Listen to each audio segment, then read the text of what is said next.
All right, we are back. Another edition of Kevin's Corner here. Week 14.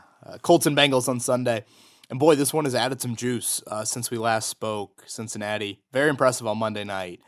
Just a crazy game, a lot of implications, obviously, for the Colts. And Jake Browning, wow, for one night, looked like, he looked like Joe Burrow times 10. Over 350 yards, over 85%. I think one of like 10 quarterbacks in the history of the league to put up those numbers. So looking forward to Sunday. I think now you've kind of reached a point in the schedule where the opponents have just as much at stake, if not even more, than the Colts. And I just think that naturally brings great hype and it allows you to control some things, particularly with the AFC opponents for Indianapolis, whether it's Cincinnati this week or Pittsburgh a week from Saturday or the Raiders down the road or obviously Houston to close out the season. And then sandwich in there is that Atlanta game. And obviously that one from an NFC South standpoint matters a whole lot on Christmas Eve against the Falcons. It'll just be me today, by the way. A little bit of a scheduling issue, and the Colts have kind of gone to this walkthrough format on Wednesdays a lot, so you don't really need to wait for the practice report. And so we're coming to you just after lunchtime on Wednesday. I don't think the walkthrough injury report will be out, but obviously Juju Brents, Braden Smith, probably the two to watch the most for the Colts on that one. I still don't think we'll see Jonathan Taylor. I think there is some hope about Juju potentially returning this week. I'll get more into that when we get into Cincinnati. And then if Braden Smith can't go and he exited after just 3 snaps on Sunday, obviously you're going to need a Blake Freeland to step up again. And I think that is kind of the main, injury-wise. We'll see if anybody else develops something after that overtime game on Sunday. I would say the big storyline for this week is the return of Grover Stewart. And, anytime you get a player the caliber of him back in the lineup, it's notable. But it's also unusual to kind of see a guy's absence for 6 weeks and see it as jarring as it's been for the Colts without Stewart in terms of the run game. It's 125 rushing yards allowed in 6 straight weeks. That is the longest streak for this franchise since 2006. So obviously that was a Super Bowl year for for what it's worth. But I look at Sunday and think, I've always thought this about Joe Mixon. I don't know if maybe his yardage does him total justice. I think he's a very dynamic runner. And I thought Monday night, you can make an argument that was his best game of the season and impacted things, both in the receiving department and as a runner as well. And when I look at this matchup and think this is the best, deepest wideout group you're going to see all year, you got to commit as many guys as you can to coverage. I think that's absolutely vital. So ideally, you're not cheating, Rodney Thomas or Nick Cross or Julian Blackmon up a whole lot. You don't want to get beat over the top. You saw Jacksonville get hit with a couple of them to Jamar Chase. So in an ideal world, you would have a front capable of handling this rushing attack. I don't think you look at Cincinnati's O-line as a vaunted group. So I just think the return of Grover comes at such an important time. Even if you don't view Cincinnati as like a great rushing team, you want to allocate resources, accurately. And that would be, try not to put as many or go above and beyond like you maybe would against Tennessee and Derrick Henry. You don't want to do that with Cincinnati. You want to commit a lot of guys to coverage. So, Grover was typical Grover today in the locker room. He would not get into much detail-wise on the 6-game suspension. Did say that he was surprised by it, would not reveal what he ingested, or he did add that he didn't feel like appealing the process, didn't want to prolong anything. I would think the appeals process would go pretty quickly, but he did mention that. But Grover. I mean, it's ball, it's football, it's food. I mean, that's, how ball and football, yeah. I mean, he had a great quote today about, I miss hitting people and, throwing people out of the way. So really eager to see Grover in his return. Obviously 5 games to go left to prove himself free agency-wise. Granted, his agency's certainly got a lot of leverage if they just want to pop on the film of the Colts last 6 weeks. So Grover back this week. I'd expect him to be fresh. I'd expect him to be that normal, playing a high percentage of snaps for a defensive tackle. And again, he just gives you something that you don't have and you clearly didn't have over the last month and a half. I think there's one more angle to Grover that I was thinking about as the week has kind of moved along.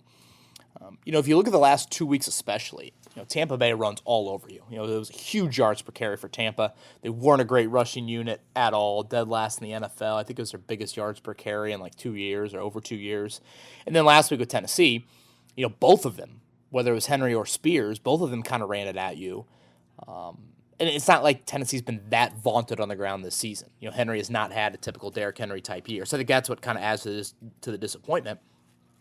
But if you look deeper at both those games, I kind of walked away from them and thought, man, I feel like I didn't feel Zaire Franklin's presence as much as I typically do.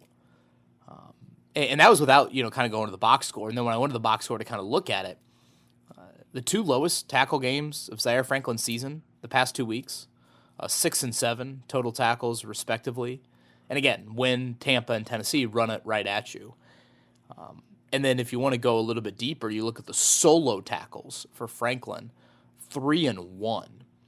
And if you go back to that Tennessee game and think about that, that's an overtime game. Zaire Franklin, 1 solo tackle and 85 defensive snaps. Hell, he was making double-digit tackles a ton early in the season. Some of this, he tweaked the knee a little bit a couple weeks ago. It's not like he's missed a ton of time, but, he certainly's missed some practice time. Does that play into it at all?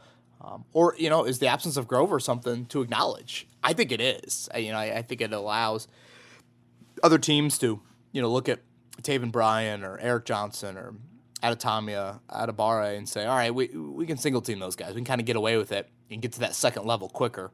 And I think they have done that. So I think that's another wrinkle to Sunday, and that should help the Colts and should be a big deal to them trying to be a little bit more effective when it comes to stopping the run. I think that pretty much covers like all the kind of major new stuff. Again, we talked about Jonathan Taylor and that new kind of 3 to 5 week timetable. If you look specifically at Juju Brents and his return, look at some of the wideouts down the stretch. Whether it's George Pickens, Deontay Johnson, Drake London, Devontae Adams, Nico Collins. There are some. I think you haven't really played wideout groups with a whole lot lately. I do think, again, from a strength and a depth standpoint, no one compares it to Cincy. Let's get into the Bengals. The Colts, when we talked on Monday, they were a 3-point favorite. That line has shrunk to 1. I would assume a ton of that has to do with what Jake Browning looked like on Monday night. Curious how the weather is the rest of the week. That'll be outside on Sunday. It looked like 50, 60% chance of rain, maybe a little bit more on Saturday than Sunday. I've always felt like, the crappier the weather, the better for the Colts.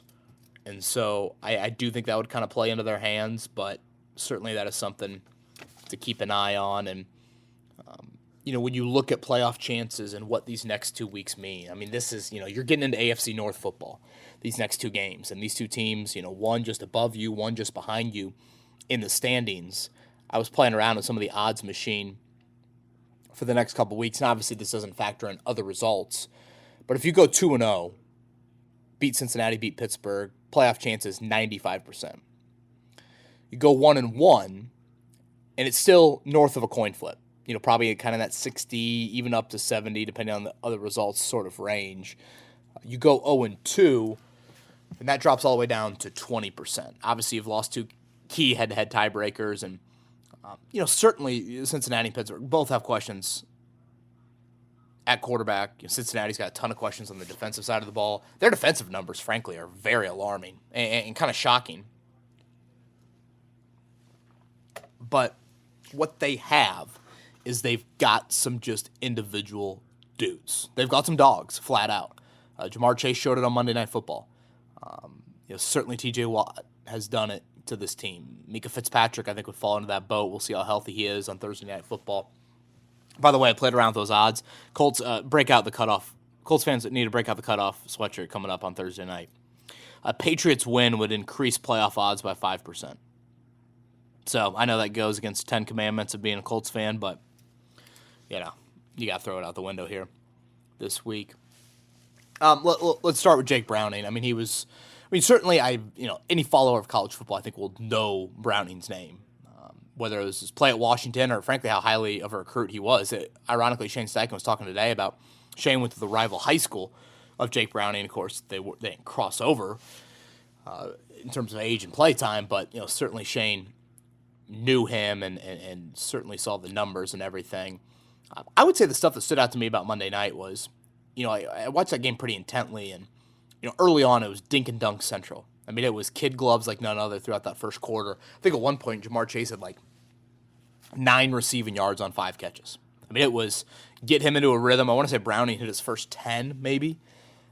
And then all of a sudden that second quarter flipped, and it just seemed like Zach Taylor went to a Joe Burrow type of playbook. And they really opened it up. And there were 2 numbers that stood out to me from Browning. Certainly the raw numbers, like I led off the podcast with.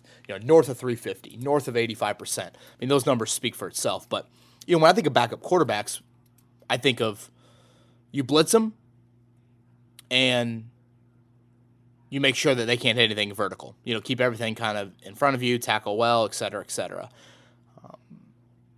Against the blitz, Jake Browning was 8 for 13 for 151 and no sacks. I mean, just look at the Colts sack numbers here in recent weeks when they've played, inexperienced to below average quarterbacks. They have feasted when bringing pressure or just naturally, again, getting that, rush home. So that was a stat that really stood out to me. And the other one was on throws of over 10 yards. Just an astonishing number. Jake Browning, 8 of 10 on throws over 10 yards for 181 yards. So those are big boy numbers. Again, Mixon had his most yards from scrimmage, and their wideout group to me, again, I kind of echoed this on Monday, but to me it's the most potent wideout group. You've got the high-end number 1 guy in Chase, one of the best players in the league, and then their depth is outstanding. And you saw T. Higgins and Tyler Boyd make some plays on Monday night, and you look at the Colts cornerback depth chart, they just haven't been tested like this really all season. And when they have been tested a little bit, Saints and Jags, they've struggled. So where's Juju Brents this week? And Jalen Jones and Darrell Baker Jr., they're going to get tested. And, can't give up the explosives. I mean, that was Shane Steichen's big thing this week. And, how much do your safeties play into that? And can your pass rush get home so Browning cannot dial up those sorts of opportunities? I'm curious, can you stress them at all on a short week? I mean, that was taxing. The Colts had a taxing game, but Cincinnati, I think, had an even more taxing game in terms of a little bit of further plane ride home. Obviously, 36-hour difference. I don't know, maybe a little bit more than that in terms of, when the game's finished. Can you pound it at them? Can you get hands on the hips? They are the worst rushing team, or one of the worst in the NFL. How much can you stress that? How much is prep impacted this week? I mean, these dudes work insane hours, so I would tend to think it's not. But this might be a week, and I mean, hell, Shane Steichen doesn't need much motivation for this, but this might be a week for more window dressing, more trick play stuff, or maybe some of the gimmicky, like, hey, I throw out this personnel unit, and then I run my punt team on, or vice versa, things like that. That's another item that I'm curious about here for the Colts in this game. Again, Cincinnati's defense has just been bad. Bad against the run, bad against the pass, just overall really, really poor.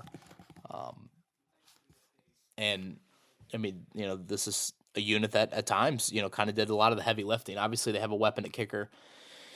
And we saw that on Monday night. But again, Mother Nature will be something to keep an eye on. Playoff odds, it shifts by about 30% with a win or a loss with this one. If you just looked at this matchup, 7-5 Indy, 6-6 Cincy, you win. Obviously you take a 2-game lead over them, and you have the head-to-head tiebreaker. You all but finish them off. But if you lose, all of a sudden they, at 7-6, have the head-to-head tiebreaker over you. So this is something that, that division door might be cracked a little bit based off of what happened Monday night. It doesn't look like the Trevor Lawrence injury is as severe as we thought. The schedule for Jacksonville, I don't think, is too daunting the rest of the way. It's like it's at Cleveland, Baltimore, at Tampa. I want to say it's Carolina, at Tennessee. So I still think that's manageable, especially if Lawrence is not going to miss multiple weeks, or many weeks, I should say. So I'm still a little bit more focused on the kind of the wild card bubble and where you're at with that in these next 2 weeks. I mean, about a 30% chance with the Cincinnati game. I want to say the Pittsburgh game is at 41% variance based off win or lose. And I gave you those numbers a little bit earlier in the pod. So just a huge, huge one here coming up on Sunday for the Colts. I think that covers everything Cincinnati-wise. I think it's same old when you're even facing a guy like Jake Browning. Is again, can you make him feel uncomfortable? He got so many of those in-rhythm throws. I've said this before about the Colts. Oftentimes these teams in years past, they've gotten these great in-rhythm starts to games, and you give any quarterback, but in particular a young or inexperienced quarterback, you give them hope. You give them confidence. And now it's like, oh, wait, can I fit that ball in there on 3rd and 7? Is that corner route something that I can get to? I think it's really key for the Colts early on. Try and disrupt Browning, not let him get into the rhythm that he clearly found on Monday Night Football. We'll certainly give a prediction. I believe Eddie sent me his. I got to make sure I find that. And we'll give that to you here to round out the podcast. Let's get into Twitter questions now. And I will begin with Casey. Casey says, listening to the latest podcast, and Alec Pierce is that one dude in a golf scramble that can bomb at 320, can't putt, can't chip, erratic with his irons, but he can hit bombs. You want that dude on your team. Casey, love the golf analogy. Outstanding for that, of course. That was not me, people. That was Casey. I think that analogy kind of checks out. I think you undermine Pierce a little bit in some of the other areas and just saying can't. I asked Jim Bob Cooter earlier this week, you play him virtually every snap. I mean, if you look at it, the last 6 games, I want to say Pierce has missed like 8 or 9 snaps. So, I mean, he literally is playing every snap every single week. And yet, he's not a big catch guy. So why? Well, he puts pressure on a defense. They've got to think twice. Cincinnati, they would be foolish not to put a safety over the top unless they're willing to take a chance on the 3 deep balls that are attempted a game and say, no, our pass rush will get home, or no, our corner can play on an island against Pierce. That's a risk that, good luck taking. And I've always come back to this when, coaches that lean on the big plays. And, certainly that was a big part of why Anthony Richardson was drafted. And in the NFL, it's to me, defenses have had, I think, a good year this year overall, but it's so hard to drive, 80 yards on 12 plays and do it consistently, do it multiple times in a game. So you need that. You need to try and dial up. I mean, you guys have heard me say that before. You dial up 3 to 4 to pierce a game. Even if the percentage of hitting on all those are low, you still do it.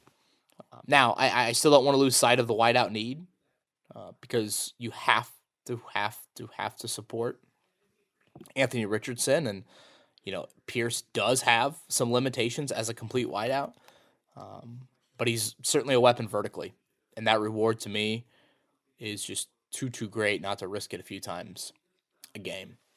Craig wants to talk Grover Stewart. He says in the 6 games with Grover, the team had 18 sacks. In the most recent 6 games, they had 24 sacks. Obviously, stopping the run has dropped significantly. Do you think with Grover back, we'll see a decrease in sacks but improved run D? What would you rather have, more sacks or more run D? Well, I'd rather have more sacks. I think those are the more impactful plays, particularly in a pass-happy league. Those plays, to me, end drives. If you stuff a run play and make it 2nd and 9, the drive isn't over. If I have a sack and it's 2nd and 19, I mean, the drive's all but over there. Certainly the pass rush has had some great moments here. And I'll continue to, and I want to make sure that I point out what Kwity Paye did on Sunday. I'm not sure if I did that enough on Monday. That play he had on the strip there, late in regulation, and the fact that it made it 2nd and I think 17, and then Tennessee had to take a timeout. That was such a huge play. I mean, they were on the verge of it there. So even if that's just a incompletion or something like that, that still could have been the play of the game. Okay, first 6 games of the season, off the top of my head, Lawrence, Stroud, Lamar, Stafford, what was it, Tannehill, and then wasn't it Trevor again, right? Okay, so those are the 6. Your most recent 6, I guess going backwards, Levis, Baker, Who was Germany? No, was Bryce Young in there? Bryce Young. I guess maybe Germany was slotted in there. Mac Jones, he stinks. Saints, Carr, and then whoever the hell the Browns are playing, Watson and PJ Walker. So right there, last six. Let's go first six. Lawrence, Stroud, Lamar, Stafford, Tannehill, Trevor. Past six: Levis, Baker, Bryce Young, Mac Jones, Derek Carr, and Deshaun Watson, PJ Walker. Like that to me is a little bit more of an indicator of why those numbers are so different. Bad QB play contributes to sacks. Yeah. Now, I think it's a happy medium. You probably aren't going to have as much pass rush. And I don't know. I mean, Jake Browning, and if you're going to slot A category and B category to the first 6 games versus the next 6, you would slot Jake Browning and Mitchell Trubisky and hell, even Ritter and Aiden O'Connell. You would slot them much more to the B group than the A group. So I think in general it's accurate, but again, I feel like you got to look at the quarterbacks that you faced in that stretch. Flippin wants to ask my updated prediction for how the Colts finish the year. I assume this is in reference to what I had predicted at the start of the year. So I said 7 wins for the Colts. Where would I go the rest of the year? 5 games to go. I wonder what it would be. Would it be about 9.5? Would that be kind of the over-under the rest of the way? Again, I think something that stands out the rest of the way for me is that you play some teams that have a little bit more of the individual non-quarterback playmakers, like guys that can go win/change a game. Some TJ Watts, some Max Crosby's, some, again, Minka Fitzpatrick, Jamar Chase's, Devontae Adams. I mean, some dudes. I mean, some DUDES 72 Times New Roman. Is that still the go-to big font if you want to type something big on Microsoft Word? I have no idea. I got 7 right now, 9 or 10. Boy, that could be the difference when you think about it, 9 or 10 the rest of the way. I'll go 9. Yeah, I'll go 9. I think I played with a little bit of fire. Part of me thinks Grover coming back is just going to be so huge. So huge. And if Juju can get back and just kind of shore up that cornerback depth a little bit, how helpful can that be? But I do think there's a little bit of uptick in competition here over the next few weeks, even with the quarterback regression that on paper is still there. But yeah, I'll go with 9 the rest of the way. Big Bama, whether it's this year or next year with Jelani Woods coming back, is he coming back? Is there a particular tight end that you think is starting to separate themselves from the others, or do you think the Colts will still go tight end by committee? I mean, right now I think it'd be foolish to act like anyone is really separated. I mean, Kylan Granson, I thought, had a nice game on Sunday. And again, he has that unique body type. If you look at the play count, though, I mean, clearly the Colts don't feel like there's really any separation with that tight end group at all. I mentioned I'd like to see Drew Ogletree kind of string a little bit more together from a health standpoint to see what he can show you. I think you kind of know what you've got in Allie Cox. And the thing about Granson is just that body type is just a little different than all the others there. What did Granson have? I'm looking up right now. 3 for 72. Mallory had 2 for 4. Gosh, that was it. Allie Cox, no targets. Ogletree just 1. Yeah, and then snap count-wise for those tight ends. Again, you played 4 pretty consistently in that game. Ogletree actually led the group with 28. That's 28 of 71. Gosh, Jack Doyle would just absolutely cry looking at that percentage. Kylan Granson, 24. Allie Cox, 24. And then Mallory, 13. So, I mean, super balanced. Super balanced there. And at this point, with Jelani, I mean, with 5 weeks left in the season, I mean, he's not playing, right? I would assume that. All right, let's go to Randall. Was Gardner Minshew's performance enough for you to reconsider his ability to win in the playoffs? Or do you still need to see more? Are the downfield throws sustainable going forward, or do you think this was game plan specific for the Titans? I think the handful of downfield completions was the difference why the offense picked up the struggling defense in a big win. Thoughts on Minshew and deep ball sprinkles? I think there's a lot of accuracy in that statement, Randall. I mean, if the deep ball becomes normal, real, even if it strikes enough fear in the defense, like, again, that's why I've been a believer of you pepper Pierce with those targets week in and week out. Send a message. send a message to that opposing defense, secondary, et cetera, et cetera. Now, I probably still need to see more from him, Gardner, that is. I mean, again, there were a lot of other plays in that game and why you needed overtime. And I kind of laid those out on Monday, from the 2-point conversion play to getting stripped in the red zone to, missing downs on a 3rd and 1 with a little bit of an errant throw on the screen, missing Pittman on the 3rd and 1. Just some things like that are of concern for me. But if you can tell me that the downfield throws are going to be there, then yeah, I mean, that could really, really shift kind of where my thinking is moving forward. And I come back to this, like,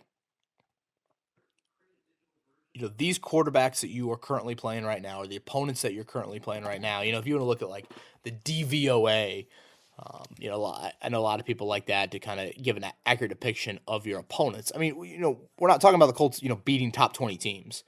Obviously, when you get in the playoffs, you're going to be facing some top 20 teams in order to win. And the yards per attempt number of Minshew, 4, 5, 6, on Sunday did climb over 7.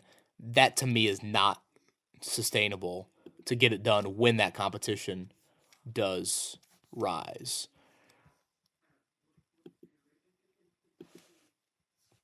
That competition for Minshew is going to rise. Sorry about that audio issue there, just a little bit. Let's go to Irwin. Hey, Kevin, never miss an episode, even your offseason ones when you're talking about who's going to make the practice squad.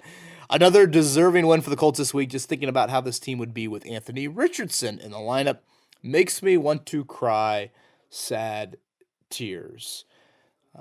Your favorite fan from down under. Irwin, good luck to everything that encompasses your life down under. Appreciate the questions as always.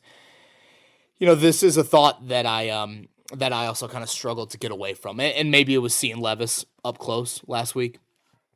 And I guess moving forward, you're going to see 4 rookie starters. Well, I guess if you incorporate CJ Stroud's 2 starts, Levis is a 3rd.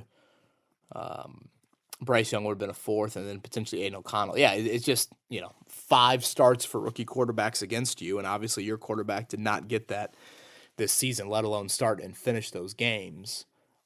I was looking up earlier this week. Again, 173 snaps for Richardson this season. With 5 games to go, you've already had, I think it was 34 Colts play that many snaps.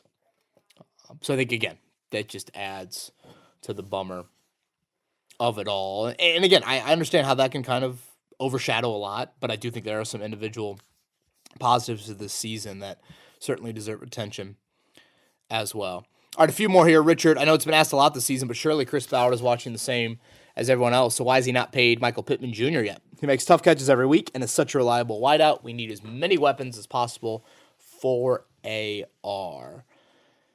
Folks, it's a two-way street, right? Does Michael Pittman want to sign it? I think, remember Pittman's comments about Jonathan Taylor and how that was handled. I mean, he gave a lot of credit, acknowledgement to Taylor. And I'm not saying, Ballard's put something in front of him, but you got to remember, this is a two-way street. And contractually, in terms of an extension, it certainly is. And if you want to play the franchise tag, you better be open to that song and dance of last year. If you're Chris Ballard, that is. If you want to slap that franchise tag on Pittman and do it for the first time in 10 years for this franchise, the ramifications of that is it can get public. And, Taylor had an injury, and Taylor also is not in the final year of his deal. Pittman seemingly doesn't have the injury and is done with his rookie contract. So how all of that would play out, part of me wants to cry imagining that happening, having to follow it. But, I think that's something that the Colts would have to consider too. If to me, I don't like playing that sort of game. I think you have the finances. Pittman has proven it on and off the field. Stands for everything you want. You know me, I've always been a Pittman guy. So I am more than happy to pay him extension-wise, multi-year. But, if you throw that in front of him, does Pittman want to test that market? And what would that look like? Cody asked, could the Colts have multiple players reach double-digit sacks? Is edge a need still? Oh, certainly. Yeah. Yeah, edge is unquestionably still a need. Yeah. It's pass rush. Pass rush is always a need, particularly edge, particularly speed. And I do think even with Kwity Paye, Kwity has a nice sack number if you just looked at it in that vacuum. A 7.5, I think it is, after the 2 on Sunday. But to me, I got to go a little deeper than just that. Where is he at QB hit-wise? Where is he at pressure rate? Where is he at from a hurry standpoint? And those numbers are not at a level that I feel like is, acceptable, I guess, if you want to go that route for a first-round pick or a guy that, you're about to pay potentially big money for. So that's where I would lean. But yeah, right now in Kwity Paye and Ebukam, certainly both of them seem to be on track for kind of getting to that 10-sack number. But I know that's something we go to quickly because it's kind of easy to kind of throw out there sacks. But, to me, it's more than that. It's, does an opposing offensive coordinator sit there and they, formulate their rush plan and say, we've got a chip here. We've got to help. We've got to commit resources that take away stuff elsewhere on the field in order to take care of that guy. And that's the guy, that's the presence you want, that you want to try and find. Obviously, it's not easy, but that's what you want to try to find. So, yeah, edges, without a doubt, still need, even if Ebukam in particular has had a nice season. All right, let's go to Hank. Fast forward to next year. Do you think the 2 starting corners will be Juju and Jalen Jones or maybe Juju and Dallas Flowers? He goes, let it be known, Flowers wasn't half bad before he got hurt. Or do you think it'll be a different combination of corners? Love the pod. Thank you, guys. Hank, appreciate that question. Yeah, I would say Flowers is better than, wasn't half bad or however that was framed. Obviously, he's coming off the torn Achilles. And what was that? Was that early October for that? And I would put corner, near the top of the list of, positions that can really be impacted by that. Boy, I want to see Juju down the stretch. I think it's so key to see him in these final 5 games for the short term and the long term. Just so vital. But I would still put, if I'm slotting out offseason needs, and I think oftentimes we slot kind of draft offseason needs together for agency. You got to see how that actually plays out. But still on tier 1 for me would be wideout / pass catcher and then D-end. And again, that speed rush. If I move to tier 2, corner might be standalone there. Maybe talk me into interior offensive lineman. Maybe talk me into a safety, depending on what happens in the offseason. But again, I think corner kind of be on that second tier there. All right, final one here, and this is kind of a combo. We got one from Kabeem and Jay. Is this season a wasted year due to AR being hurt? Wins and losses wouldn't mean much if Anthony Richardson was playing and being developed. Again, I've gotten some form, I think, of this question a lot. I think it gets back to kind of the old winning culture debate and, how much can that be instilled in year 1 and how much does a new coach have to have those winning moments for it to be something that's a mainstay moving forward? Maybe I'm living too much in the Colts bubble, but, again, I go to Manning and Luck's first seasons and think they paint a story that good players create winning culture more than anything. And that Peyton Manning going 3-13 and getting Edger and James that next year greatly helped the establishment of a winning culture. And I think Peyton, I want to say they lost 8 one-score games. Next season, they were 13-3. So they still, pretty quickly were able to make that turnaround. And then if you look at the Luck era in that first year, you won 11. Theoretically, Chuck Pagano and Andrew Luck had established a winning culture. And while you continue to win at a really nice level, the drafting, or the poor drafting, I should say, eventually caught up to you. And nothing looks worse than that 2013 draft. I mean, that you want to gouge your eyes out, just take a look at that 2013 draft. And I guess 2014 and 15 weren't much better after that. All right, Colts and Bengals here in Week 14. Eddie Garrison has sent in his pick 24-20 horseshoes. I'm probably in a similar range. I've gone back and forth on this one. Again, focusing a little bit too much on Monday night is probably not something you want to do. I was very impressed by what I saw, though. And I've just always thought that even without Burrow, Cincinnati's got guys in Mixon and, Chase and Higgins and Boyd that still can make some individual dynamic plays. And I actually thought their tight ends played pretty well. Now, I'm not sold on their O-line, certainly not sold on their defense either. I would say poor weather would favor Indianapolis. I think the return of Grover Stewart is absolutely vital to this team as well. I mean, maybe Braden Smith's out. I'm going to go Colts in a close one, 26-23. Again, I've kind of gone back and forth on that. Don't feel uber confident about it. I think pray for Mother Nature to kind of rear a bit of an ugly head and pray that Jake Browning is not here to stay. And again, how do you capitalize on the short week? How can you do that? Can you stress him? Can you pound it at him? Can you establish a run, attack one of the worst rushing defenses in the NFL, and then vice versa? What can you do to challenge them mentally? Mentally exhausted. I go back to what I was saying on Monday. I mean, what Shane Steichen did in dialing up those 3 big plays right after Tennessee penalties, that is such a genius idea. That test of an opposing team mentally when they are, just a bit tired, physically and mentally. And I think there's an opportunity to do that here with the Bengals. All right, everybody, thank you for listening to this edition of Kevin's Corner. Everybody have a great rest of your week and weekend, and we'll be back on Monday recapping Colts and Bengals. Again, AFC playoff picture look up on the website. Check that out, 107.5 The Fan.